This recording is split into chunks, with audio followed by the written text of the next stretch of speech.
Bonjour à toutes et à tous, moi c'est Martin. Ça fait maintenant 10 ans que je travaille dans le recrutement informatique et c'est moi que vous avez au téléphone lorsque vous inscrivez sur We Love Dev. Je suis très content de vous présenter cette nouvelle série de vidéos en partenariat avec la Grande École du Numérique. Dans cette série, on va voir comment se préparer pour un entretien, comment trouver des entreprises, comment approcher les entreprises, comment faire son CV. On va voir plein de choses. Bref, l'idée c'est de t'accompagner toi, jeune développeur ou jeune développeuse, dans ta recherche d'un stage, d'une alternance ou de ton premier emploi. Dans cette vidéo, on va voir comment réaliser un CV qualitatif, un CV qui donnera envie aux recruteurs de te contacter. Let's go!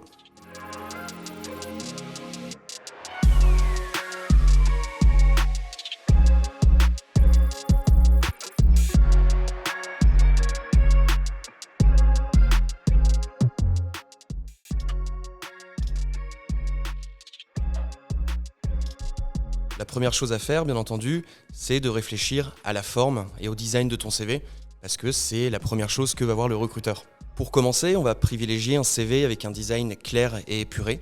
Les recruteurs voient dans la journée passer énormément de CV, donc il faut qu'ils arrivent à trouver l'information directement et que ces informations soient bien lisibles. Plus on trouve les informations pertinentes, plus ton CV a des chances d'être retenu.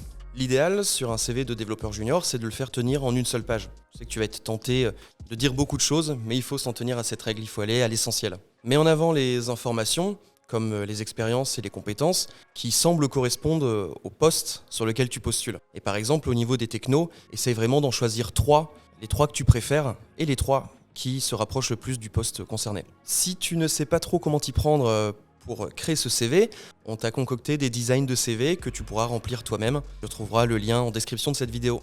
Une question que tu t'es sans doute posée, est-ce que je mets une photo sur mon CV? Alors c'est pas obligatoire, mais c'est vrai qu'une photo, elle va permettre d'humaniser le profil et d'attirer un petit peu plus l'attention du recruteur. Par contre, on va pas te mentir, il existe encore aujourd'hui des cas de discrimination basés sur la photo.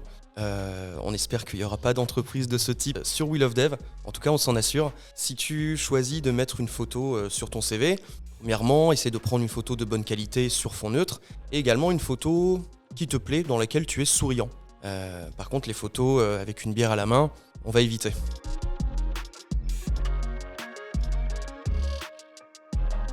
Après avoir vu rapidement la forme, on va passer au fond. Et la première chose que le recruteur va voir, c'est le titre de ton CV. Le titre du CV doit être spécifique à ton profil ou à celui de l'annonce. Il doit permettre de comprendre quels sont les technos que tu maîtrises et également ce que tu recherches professionnellement. Donc l'idéal, c'est peut-être d'exclure les titres un peu vagues comme développeur full stack. Les recruteurs font souvent des recherches par nom de techno, par exemple développeur React ou développeur backend .NET. On passe ensuite à une question que tu t'es déjà posée. Est-ce que, quand je candidate, j'envoie une lettre de motivation? Elle peut être remplacée par une petite description en haut de ton CV qui s'appelle Profil et tu peux décrire tes attentes et ce que tu recherches professionnellement. Ce ne sera pas spécifique à chaque entreprise, mais ça peut donner déjà des indications sur tes motivations professionnelles.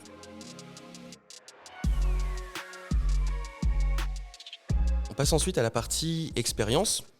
C'est vrai qu'avec les compétences, c'est l'une des parties les plus importantes du CV. En tout cas, c'est là où les recruteurs vont s'attarder. Et souvent, elle peut faire défaut, cette partie, quand on est développeur junior et qu'on n'a pas eu l'occasion d'avoir 50 expériences variées en entreprise en tant que développeur. Ce qu'on voit souvent chez les développeurs juniors, c'est une première partie projet.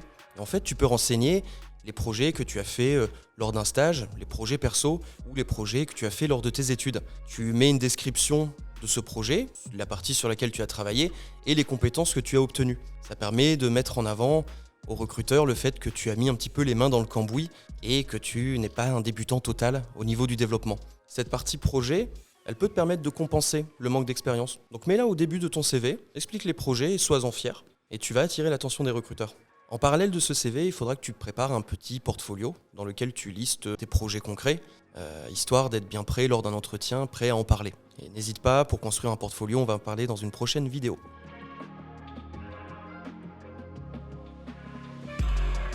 Comme on l'a dit précédemment, l'autre partie essentielle, c'est la partie compétences. L'idée, ça va être de mettre en avant tes compétences techniques, mais aussi tes soft skills. C'est très important, les compétences en dehors de la technique. Dans la partie compétences, tu peux lister au maximum 3 technos. Les 3 technos qui te plaisent le plus. On ne veut pas voir de listing avec 15 000 technos. Et surtout, on ne veut pas voir de jauge de progression ou de jauge de connaissance de la technologie, ça n'a pas beaucoup de signification pour le recruteur. Une bonne idée, c'est de mettre aussi en avant tes certifications.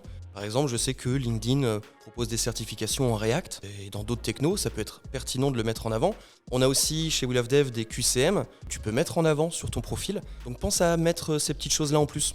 Ce sera un bon bonus pour ton CV. Et n'oublie pas également de mettre en avant quelques soft skills. Par exemple, ça peut être la curiosité ou la motivation quotidienne à en apprendre plus sur une techno spécifique. Pas obligatoire, mais tu peux aussi, pour qu'il y ait plus d'impact, ajouter une ligne avec le nom d'un contact qui pourrait te recommander. Par exemple, un maître de stage. N'hésite pas également à adapter cette section compétences en fonction de l'entreprise dans laquelle tu postules. Par exemple, si tu postules sur un poste de développeur web mais que tu listes aucune compétence en développement web, le recruteur va se poser des questions et va demander si tu as vraiment lu l'annonce.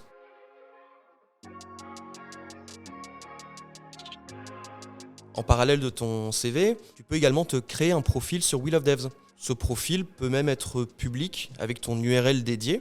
Et à l'intérieur, on y retrouvera plein d'informations qui vont te permettre de te démarquer, notamment la case projet qui est importante et dans laquelle tu peux détailler le projet majeur sur lequel tu as travaillé. Tu peux également mettre en avant tes résultats au QCM We Love Devs. Il y a des recruteurs qui recherchent des candidats ayant obtenu de bons scores. Ça peut te permettre de te démarquer en tant que développeur junior. Et voilà, tu as désormais les premières bases pour créer un CV qualitatif qui va attirer l'attention des recruteurs. Si tu as trouvé la vidéo utile, n'hésite pas à nous le dire en commentaire et à laisser un petit pouce en l'air, ça fait toujours plaisir. On se retrouve ensemble la semaine prochaine pour une nouvelle vidéo dans laquelle on va voir comment approcher une entreprise. À très vite.